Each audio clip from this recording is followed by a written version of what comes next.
Welcome to the Property Corner with myself, Rowan Alexander.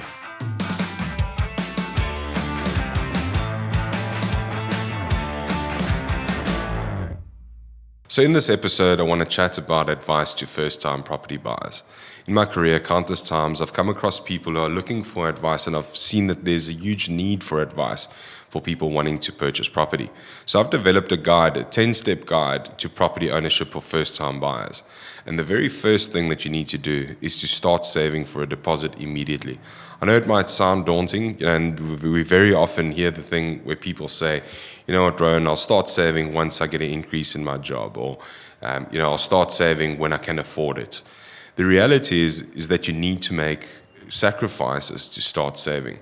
Saving for a deposit is essential, and it might not be to offer a deposit towards the property purchase, but there's a number of costs that are involved with acquiring property, and there's a number of costs which will come out through that process for which you're going to need cash. Sure, you can lend the money from the bank to purchase the property, but you can't lend your transfer costs. You can't lend your bond registration costs. You can't lend the money that it's going to cost you to go and rent the trailer to cart your stuff from your existing home to your new home, or that pizza that you're going to order because you don't feel like making food tonight when you get home. These are all things which, if you have cash saved up, you can actually account for. When you buy a property, there's going to be changes that you want to make, whether it's installing a new blind, whether it's actually sorting out the garden. All of these things are going to require cash. So saving for a deposit immediately is the first step that you should follow if you want to become a prospective property owner. So getting into the uses for that deposit, the very first thing that you can do is you can actually put that deposit or that cash towards your purchase price. What will this do? This will allow you to qualify for a property which is higher than the simple bond value for which you qualify. If you qualify for R1 million and you've managed to save up a 200,000 Rand deposit, this now puts you in a position to be able to purchase for 1.2 million rather than simply 1 million Rand. That is one of the big advantages of having a deposit. Second to that, you're going to need money to pay your transfer and your bond registrations costs.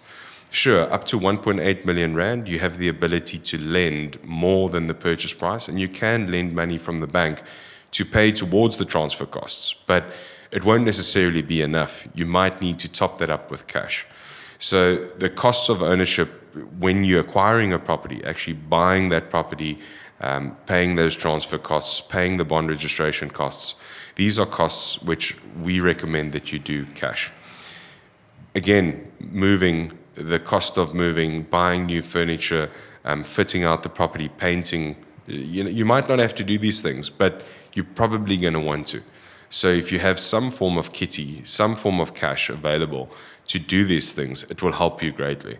And don't put off that decision to start saving. Start saving now. If you're not able to make sacrifices now, how are you going to afford to make sacrifices when you need to make bond repayments, when you need to pay for your rates and taxes? There's never a better time to start saving than now. In the same way, there's never a better time to start purchasing property than now. Yes, property goes through cycles. We have ups and downs. We have higher priced cycles. We have lower priced cycles.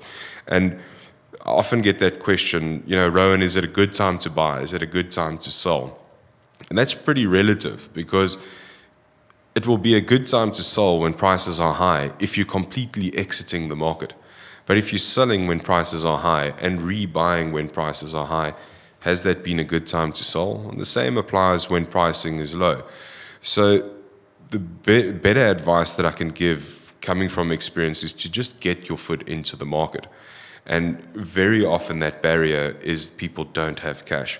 So the younger you are, the quicker you can start saving for a deposit to actually be in a position to get property on your name, to become a property owner and be part of that escalation in value, the better benefit you're going to have in years to come. So start saving for a deposit, make those sacrifices, have some cash with which you can transact if you're wanting to become a property owner.